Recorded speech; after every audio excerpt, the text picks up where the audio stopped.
Again, thank you all for coming out to talk about mental wellness and tools.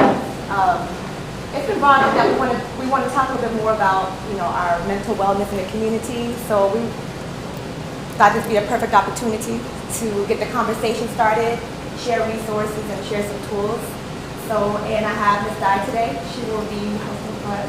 So, thank y'all for coming out.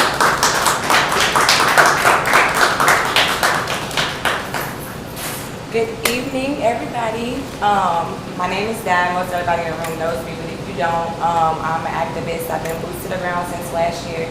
I want to thank Mama Marie for inviting me to host this talk today, though, about mental health in our community, because mental health, with May being Mental Health Awareness Month, mental health is one of the most stigmatized things, and people don't want to talk about it. People shy away from it. And I think that starting the conversation here and allowing us to take it back into our communities is the perfect start. So, Better Dayz Youth Coalition, Mama Marie's project, and Miss April Hearn's project, what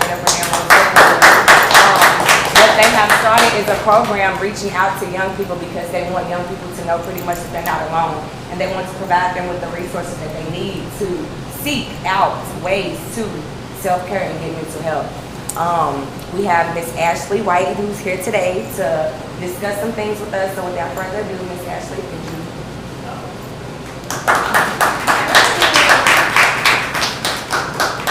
I'm trying to think, where's the best place? We start there.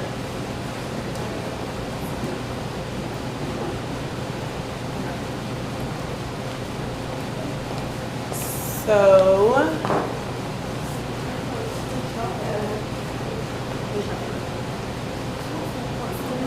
okay, whatever. Okay, so I met some of you guys the last time. No, I can stand up. I'm just gonna walk around. So I met some of you guys the last time, and it was a pleasure meeting everybody. It was really, really nice. I had a good experience, and I think that you guys did a really good job with, getting involved and being engaged and things like that. So, thank you. Today, I want to go over self-care.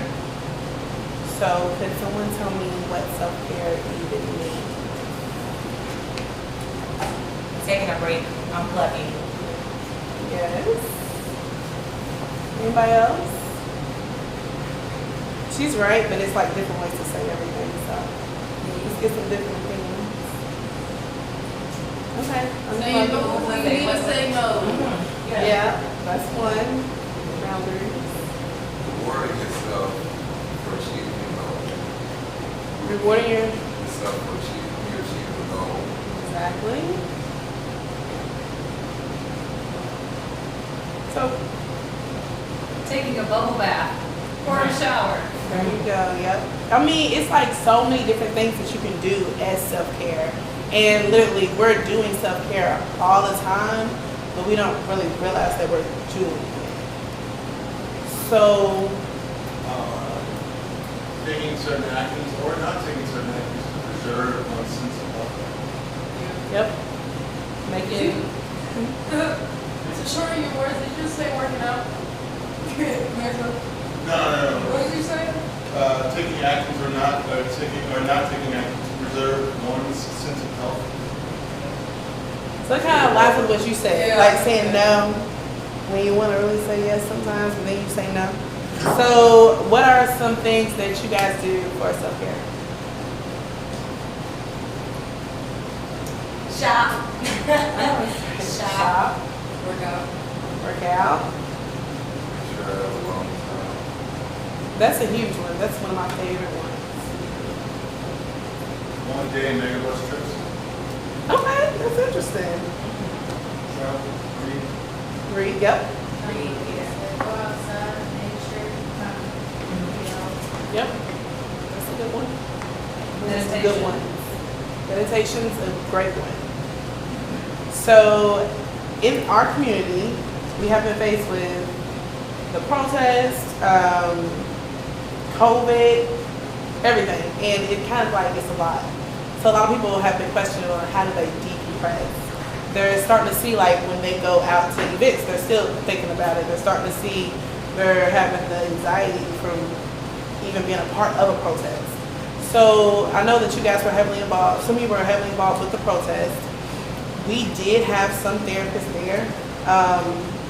Therapists for protests is what they were called. I don't know if anybody was able to meet up with them. I have some resources for them. We have a list of therapists that are openly taking clients.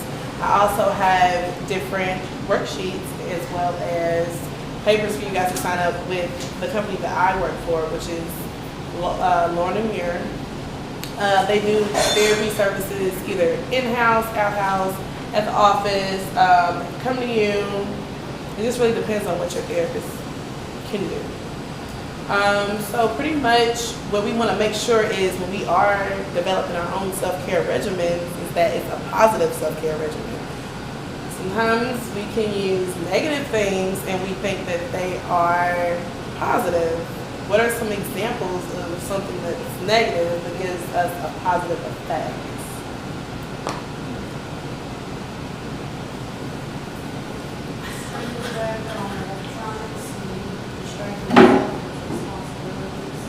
There you go. Spending too much screen time. Overeating, because eating can be a good thing, but too much of anything is not good. Alcohol, that's another one.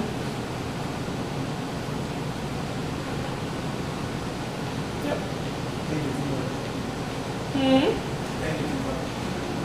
What'd you say? Overthinking. Yeah, that's a huge one. That's a huge one. So yeah, like you guys just said, so you have smoking. I guess tobacco's fine. Now I guess nowadays weed is fine. But other things, and then you have where people take or abuse prescription pills. You have where people are abusing alcohol. So that's something that will make you feel good right then and there, but the long-term effects will cause you to have so many more issues than what you started out for in the reason. So we want to make sure we don't mix that as coping skills or as positive self-care. Self-care is definitely very, very, very important. A lot of people in our community view self-care as being selfish, especially if you're a parent, especially moms. They have it hard. Anytime they want to go out or do something, someone's always, kind of shaming them, like, shouldn't you be at home with your child all day? But the way I see it is, if you're a mother, if you're a parent, you have to take those breaks. You have to. Because if you're constantly going and going and going and giving and giving and giving, you're depleted. So how can you give something to someone else when you have nothing? So that's one thing I want to definitely urge you guys to do, is to move forward with the self-care, even though there is a quote-unquote stigma on self-care. It looks like you're being selfish, but you're really being selfless. So you want to pour into yourself, and that's one thing that I do a lot. Yes, ma'am. Can I say something too? One thing too with even like self-care is really focusing on positive self-care. One thing like I've been doing while I've been able to, and like thank God that I have been able to take this time to get away for a little bit, is really focusing on positive self-care. Like one thing you said was like smoking weed or smoking tobacco.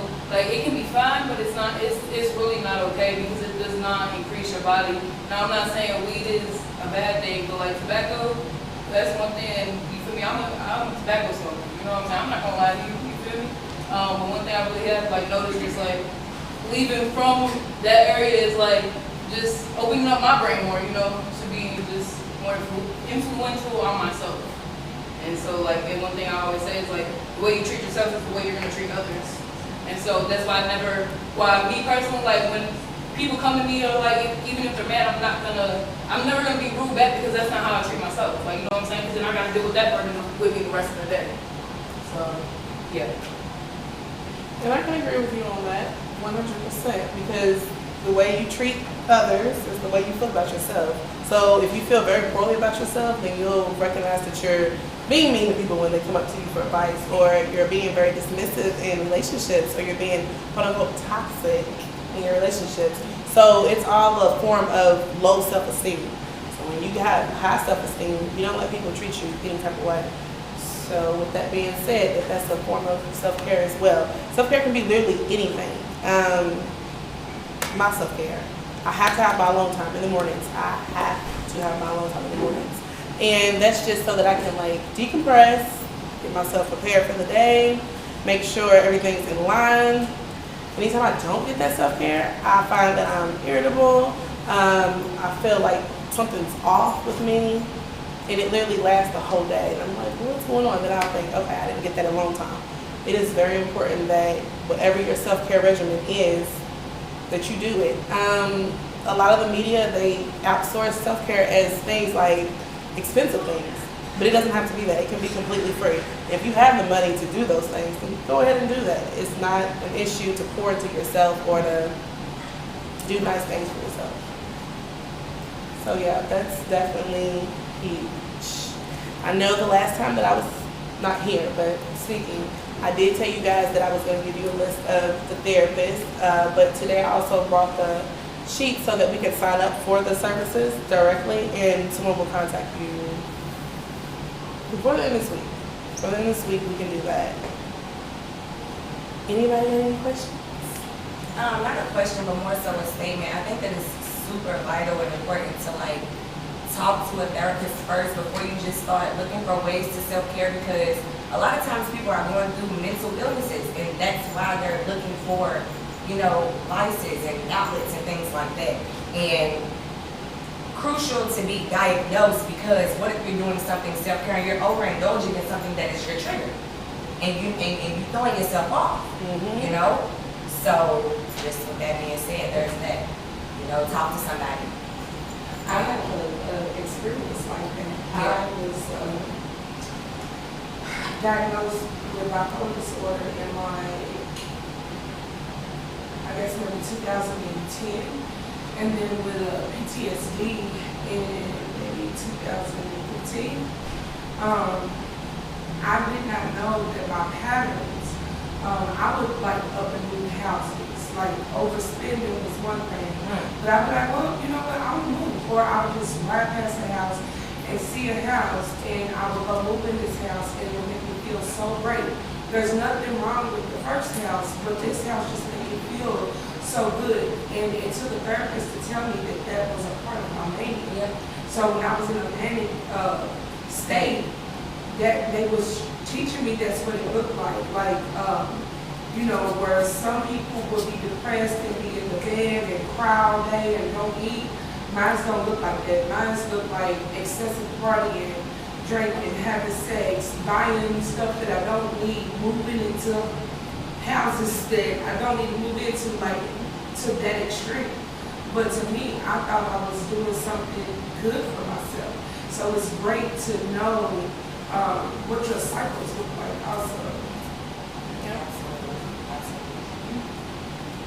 Right, and I'm glad that you gave that example, because during COVID, we saw where a lot of people who are normally used to doing those things, they couldn't do them.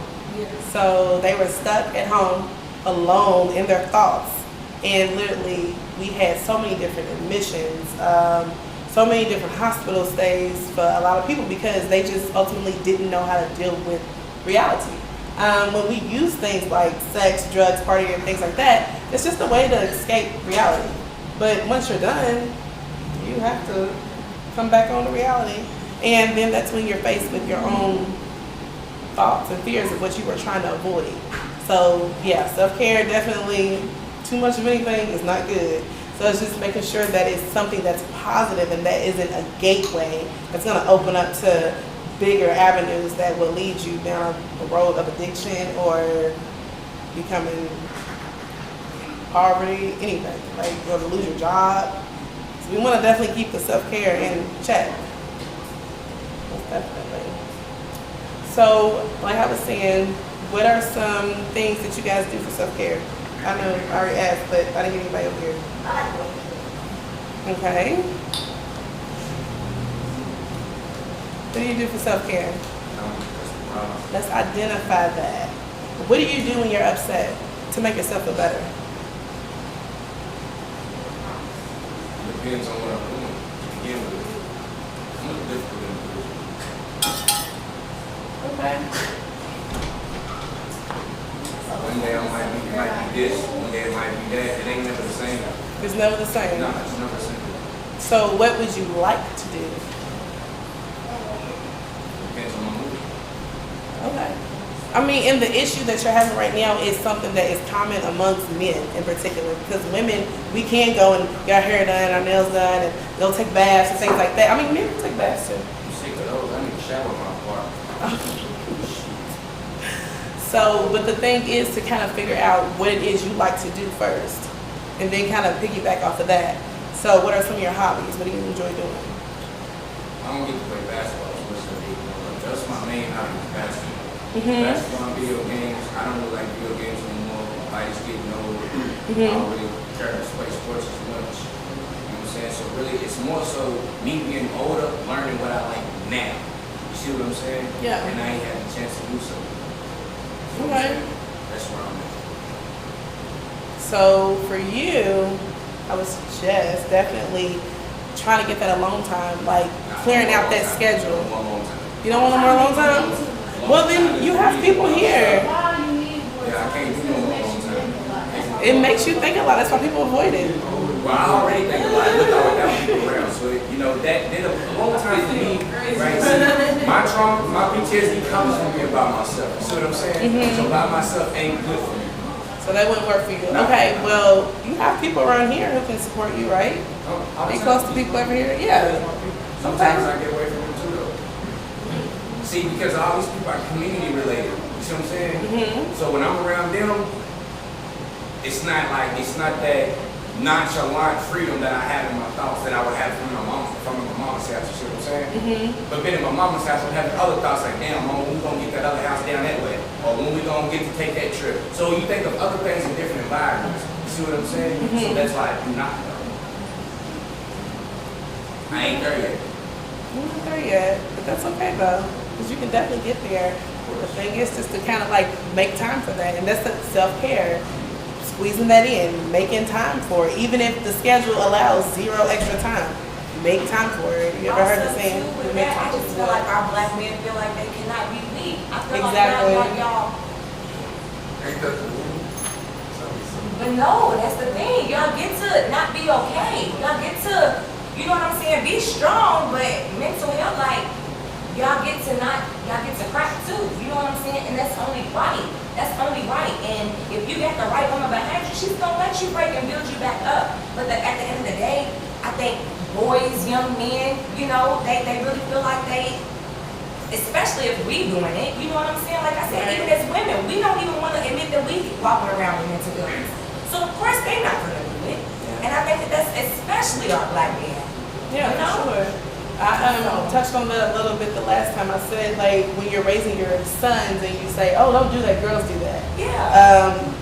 That's sissy. You're not supposed to cry. Boys don't cry. You know, and we've built that into our men. And boys don't cry, but real men do. Real men cry. Real men cry. For real. Crying is a release. You know?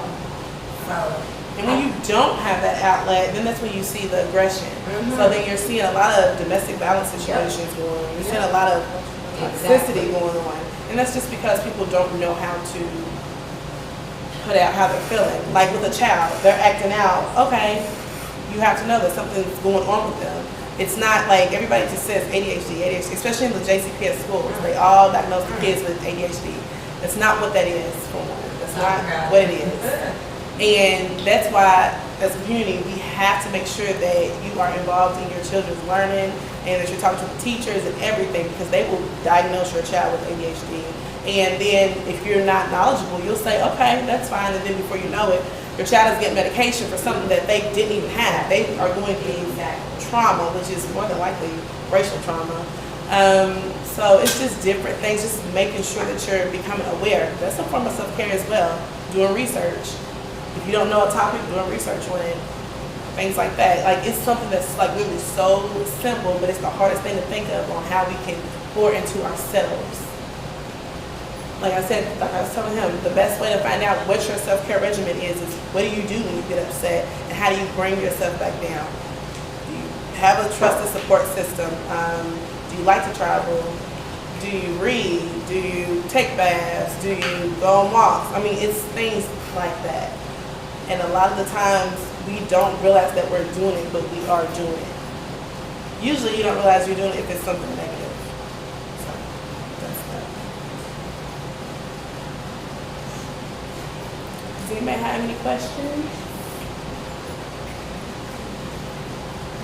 Go ahead and tell us about the worksheet that you had sent for us. Yeah. Oh, that was not mine. The first one. So I had yeah, it should be a worksheet going around with Martin and Muir on it. That is the sheet. I am going to set right there. Yeah, I can set over there, and if you want to have services, I'll have you fill out the paper, and we can go from there. Okay. Well, that's good.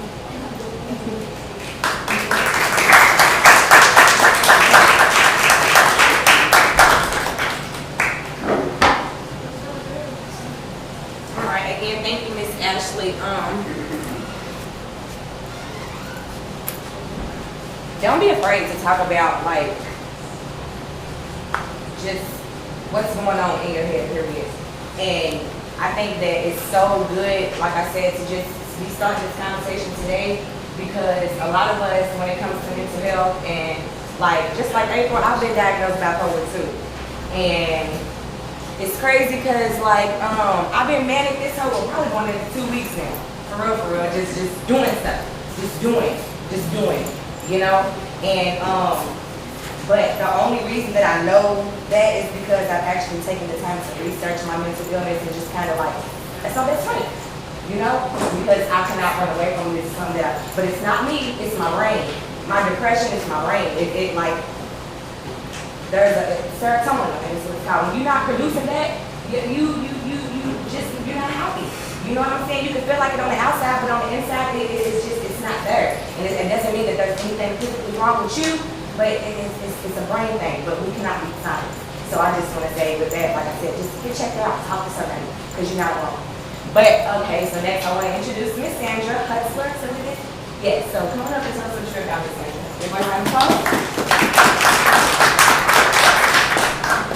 Hi everybody, my name is Sandra Hutzler, and I did not wear makeup on purpose today because I am actually coming from a place of authenticity and not fakeness, so I wanted to represent myself for the first time in public. That's right.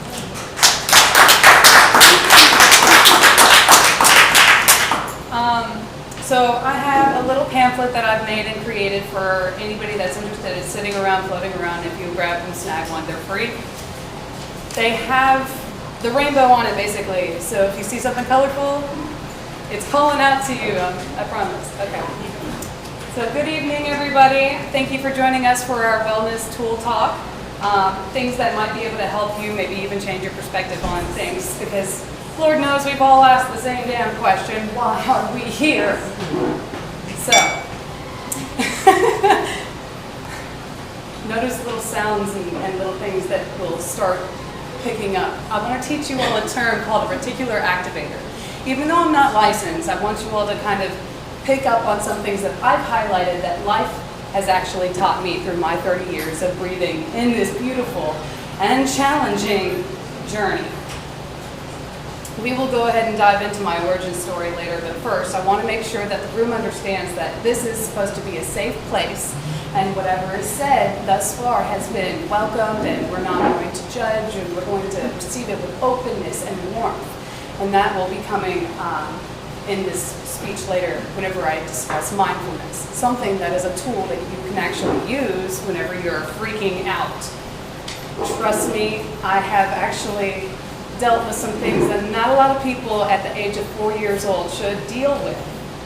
And you're not supposed to grow up that fast. And that's why I want to warn everybody that's here, this might trigger you. My story is pretty traumatic, but knowing a lot of the people that are already here, you already kind of know my story anyhow, so I feel safe enough to be able to bring it up to an audience who is ready for the lesson. Whenever I say something like that, here's a good analogy. Mommy, where do babies come from? Well, how old is this child that's asking the question? If you're a toddler, you're not going to tell them X, Y, and Z, are you? You're going to tell them, babies come from mommy's belly. Because that child is not ready for the big aha moments. So, when I do this speech, I want you all to listen deeper than what I'm actually telling you. Because words are very limiting. A reticular activator is, here's a good example of a reticular activator. You just bought a car. You just bought like a red Toyota Prius. What do you notice when you're driving around on the road? You notice more Toyota Priuses on the road. Something's light bulb is going off in your head because you're focused on that a little bit. You're hypersensitive to it. What happens if you're pregnant? Everybody else in the world is pregnant. Wonder why? Well, I have a little bit of a different perspective for you. And I hope you buckle up because it's going to take a minute for it to actually click. It took me 30 years for it to click for me. Okay? I have provided on my pamphlet on page 2 some of the points that have kind of crossed our way. We're looking at what really makes us who we are. What are we? What do we believe in? Who do we believe in? What else can you think of? Like, who or what created us in the first place? That was the other big question I had.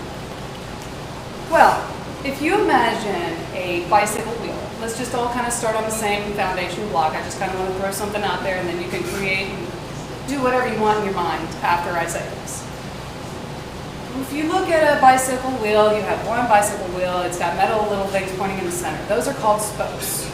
Well, imagine if each spoke was a different religion. What if I used my imagine and said, these spokes are all pointing in the same direction. They're all kind of saying they're the same lesson. What if I said that and put us in a mindset kind of like that, just to be able to put us all on the same playground? Now, that's stripping away any other religion is better than the other. So we're all kind of we're all here.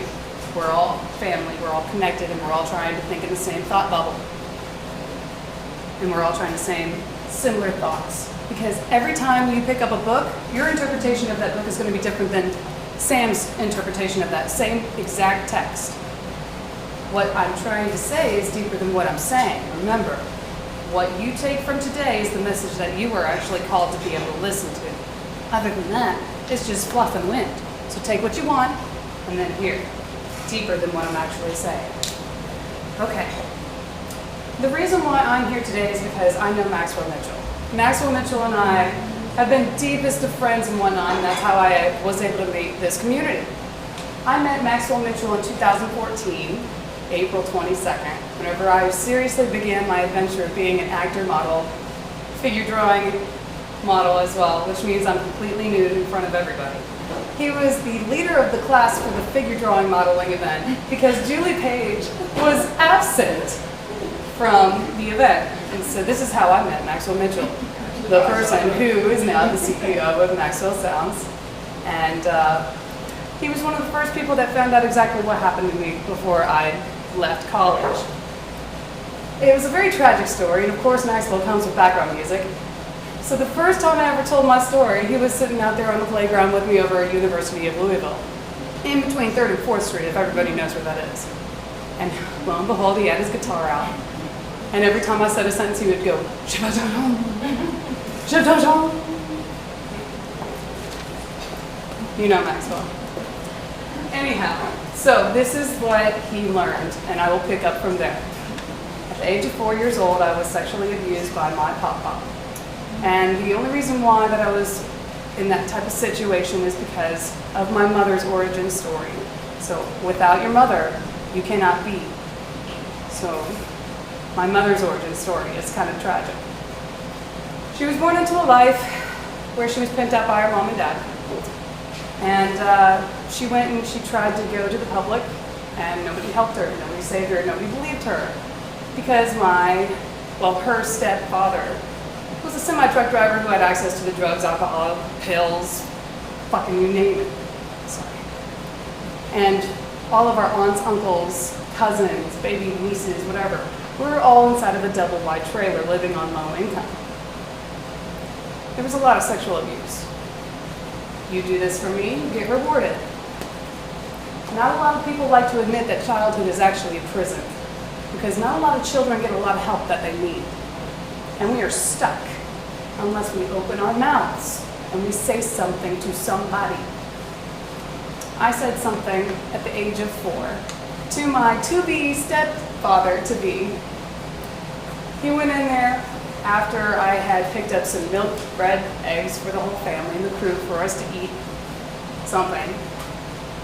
And he told me to stay in the truck. He runs over, because I didn't know this at the time, but he apparently had been sexually abused by his military father.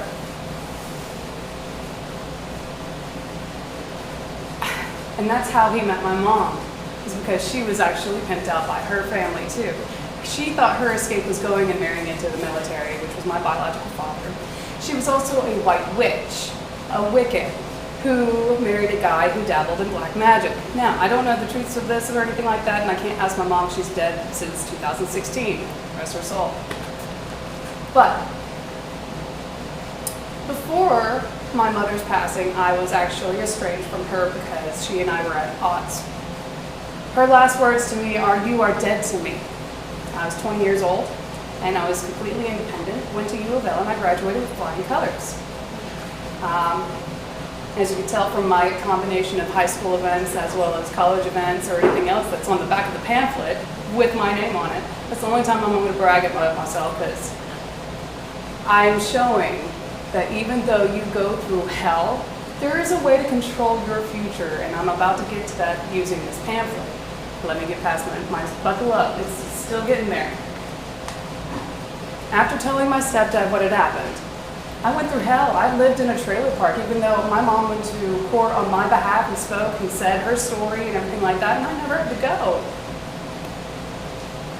But I also saw that she was living a life where she couldn't handle the challenges of the depression, of the PTSD that she fought with every single day. All she knows is that her little girls were growing up as best that they possibly could with whatever food she could possibly provide. She couldn't hold a job. She would over-explain herself, her truth and everything like that, but that's her truth, and that's how she was able to understand that she's created the reality for herself that she did based on why she felt the way she did, if that makes sense. I'll explain. And most of my life I was wrought with sadness, but unlike my mother, who was Wiccan, who chose, that type of path, that type of bicycle spoke, I came from a Southern Baptist type of upbringing with a Wiccan mother and a stepdad that was off like an atheist, but who also wanted to have sex with me growing up. And so I spent most of my childhood on something called groundation, something that doesn't exist in the dictionary. So I was isolated.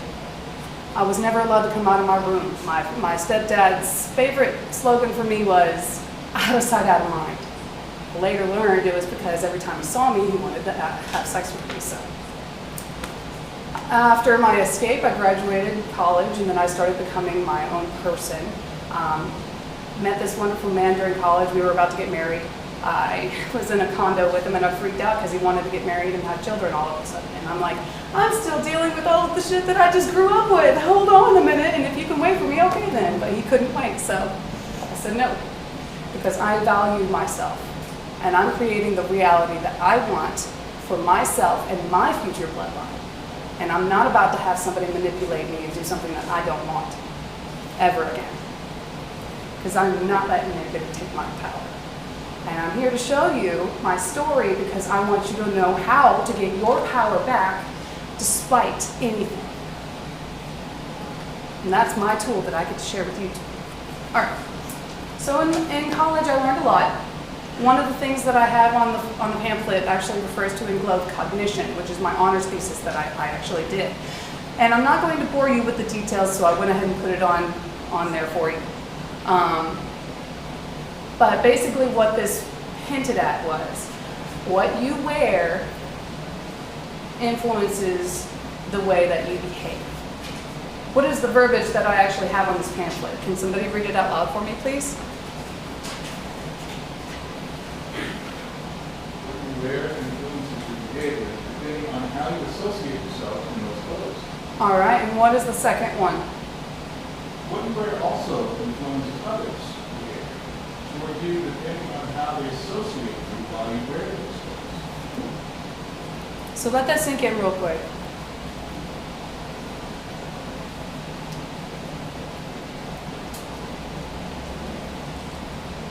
So basically this, I had volunteers who came into my study wear a plastic white button-up article of clothing. And I had them complete a couple of matchstick problems. Matchsticks are the actual things that you can stroke across something and it'll light up, okay? These mathematical matchstick problems are physically moving a matchstick to make the mathematical problem in front of you correct. You can only move one matchstick. There's more to it, but if you really want to do the research, I gave you references for ease. All right, so what I had found is in the first group, I had told them this is like a lab coat, something you might find in like a doctor's office, a laboratory. Second group, I told them, hey, this is a painter's smock, something that you might find in like a painter's, artist, whatever, studio, whatever. Complete these matchstick problems. The results kind of hinted at what I was telling you all. You know, what you wear and how you associate yourself while wearing something will influence your behavior and how you complete tasks or how you even live your life. So self-care is super important because that's how you dress up your life. That's how you're decorating up your life. That is how you're living your life and inviting more of. Let's move into the vibes of things. So my story basically skips a whole bunch of stuff. I took my sister to be able to visit her grandparents, my military grandparents, which is this father who abused his son. And I didn't understand why we were visiting this abusive person during Christmas or holidays or anything like that other than to try to have a normal life. Turned out we were only allowed to see our grandparents whenever money was involved, but the children didn't know about it. So Sandra, taking her little sister from her flute concert on her senior year from John Hardin High School, and taking her down to go see the military grandparents without permission, really pissed off some people, aka my parents. That night they had pretty much followed my vehicle. They saw that I visited my grandparents, and then they met us over at McDonald's where I said that I was taking my sister for dinner before the concert happened. I got out of the vehicle and I was like, Mom! She said, don't mom me.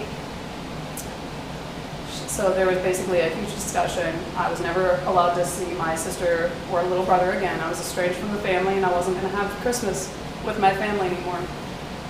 My birthday is on Christmas Day. And I was told every year how much she hated Christmas because she couldn't afford it. Boy, did the kids know every single year. Not to make anybody feel bad, I'm just pulling on those heartstrings of people that have also experienced this, because I'm not the only one. So whenever I started getting about 28, 29, I found myself as an actor, doing some independent studies with an acting coach here in Louisville, who took advantage of my vulnerability after I was in a vulnerable spot. My mom had just died, my lease was up, I had no credit to be able to rent for my own. I had no family to go back to. I was running away from a sexually abusive family. And so this acting coach found out about that, took me in like his own. For years, I thought he was just trying to help me out and do the acting thing, which is literally what it was. I found out he was painting a different picture behind my back. I'm apparently the girlfriend. I go out and I shop with this old man all the time. He gives me weed all the time. I get to go visit his bud dealer all the time who has a pool, and I get to swim, and I get to have this whole hell of a freaking weed princess fantasy. And I was living that for 3 whole years. Until they started trying to get into my pants, and I didn't want that because I was standing up for myself, and I said that I didn't want to be sexually abused anymore. And nobody was going to manipulate me. And when you say no to narcissists, first off, if you find one narcissist, you're going to find a whole nest of them. You're also going to find a harem of women that are flies around that king of the freaking narcissists. You will find them. So if you find yourself in a situation like that, you need to breathe. Check in with yourself. Check in with your self-care. Remind yourself of your worth, because you are worth it and you do have purpose, because that's going to influence and vibe out to everybody else that's around you. You do have power, and I'm going to remind you that. So, whenever I was suicidal, obviously here here I am in that situation with this acting coach who had just sexually abused me and raped me almost a year exactly after my mom's death. I didn't know what to do, but what I did find out was I vibed a car crash into my life. I had no car, and so who was the one that was driving me to work every single day? The acting coach. Whose house was I living in every single day? Because I had nowhere to go. The acting coach. I had to put up a face and be a real actor for real, knowing that all of these men in my life, even though they all had this front, I was there because I'm the lead singer of the band. I'm also a flautist. I write music. I do this. I do that. I was working towards Hollywood. I wanted the real thing. But somebody saw that and they took advantage of it because they did have some of the secrets of the craft of acting. And they'll bait you with that. And once you're in, you're in. It's like you got a brain. Both of your hands together. It's like your brain, right? If you make a decision, okay, and you associate your behavior that you decided to result with, say you associate it as good, it's going to pump through your chemicals are going to, pump through your body, right? You've just made that decision consciously. You're more likely to make that decision again because you've made it already once. So that's why first impressions are such a big thing. Now, if you look at your brain again and you do the exact same question, but this time you take the blue pill, you've made your decision, I've associated this behavior that I've resulted in as bad. You're going to think of yourself as bad and less worth, right?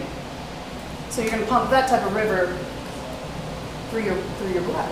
And you're going to create these thought rivers, these easy pathways that are so much faster, like lightning, to be able to get to the end result of whatever you're getting to.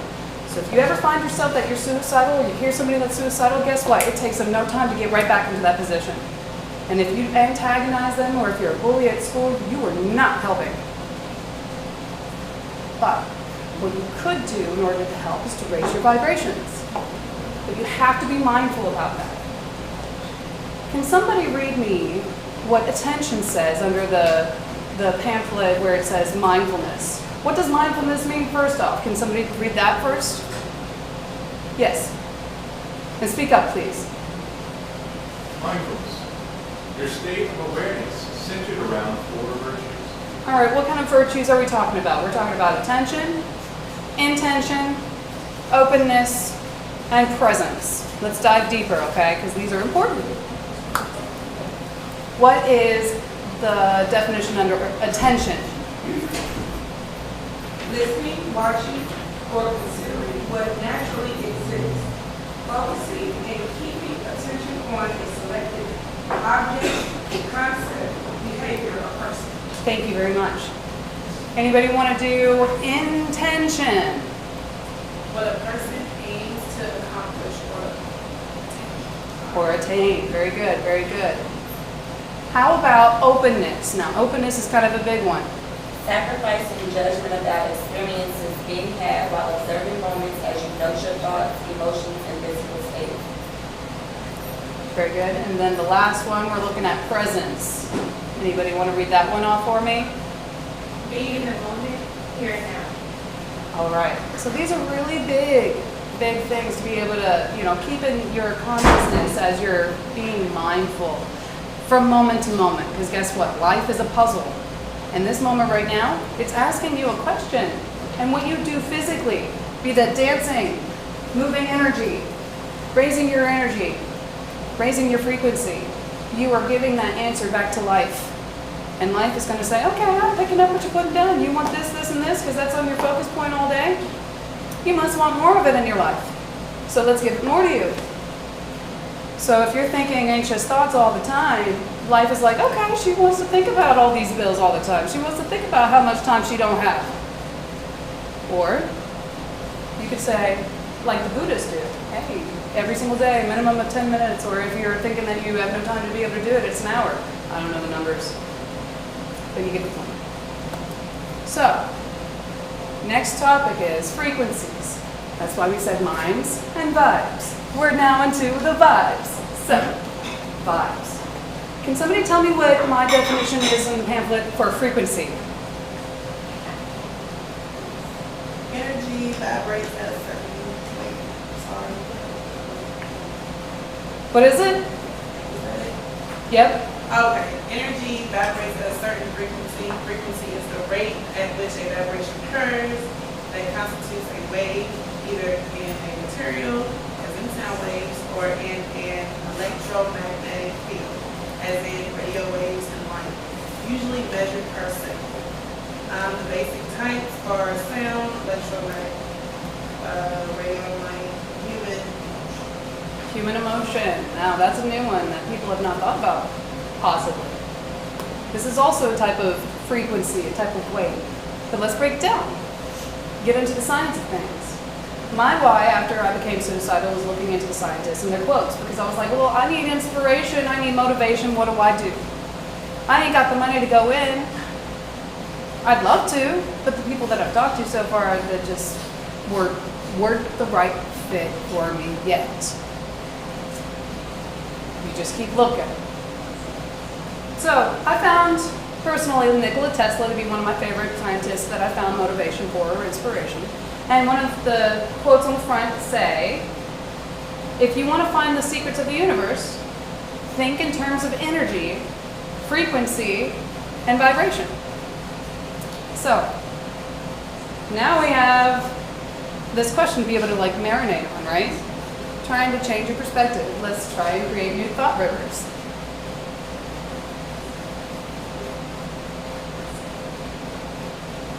Okay, so did you know that 500 hertz or lower is kind of the low rumbly sounds that you feel as much as you hear?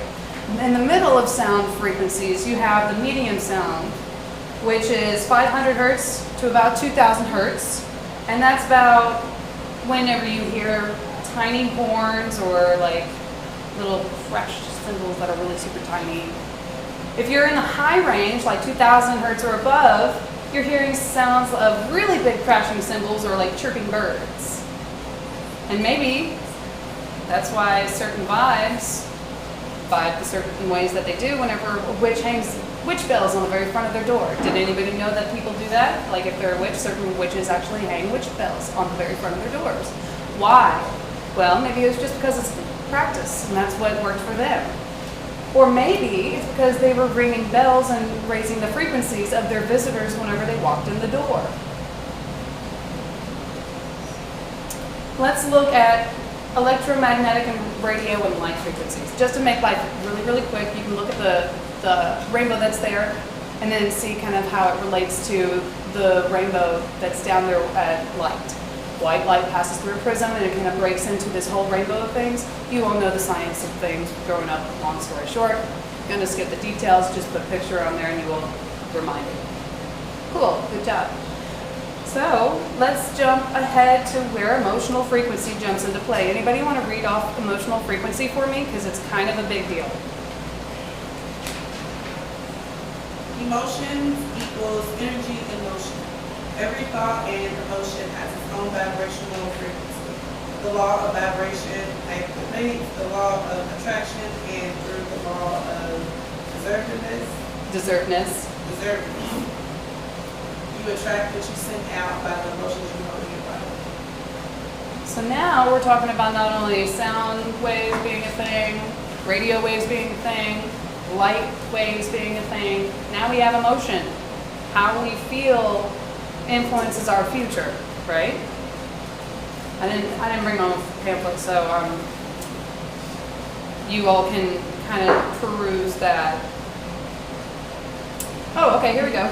On the second image of page 5, there's an emotion on the left of the list and a frequency on the right. Starting at the bottom of the list, we have shame, guilt, apathy, grief, fear, desire, anger, pride, joy, courage, neutrality, willingness, acceptance, reason, love, then joy, peace, and enlightenment.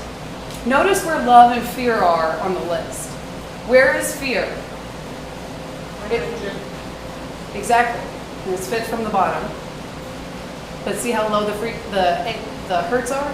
It's pretty low. Those are really low. Slow, low waves, not high, fast waves. What about love? Where's love? It's up higher. Well, guess what? People can feel your vibes.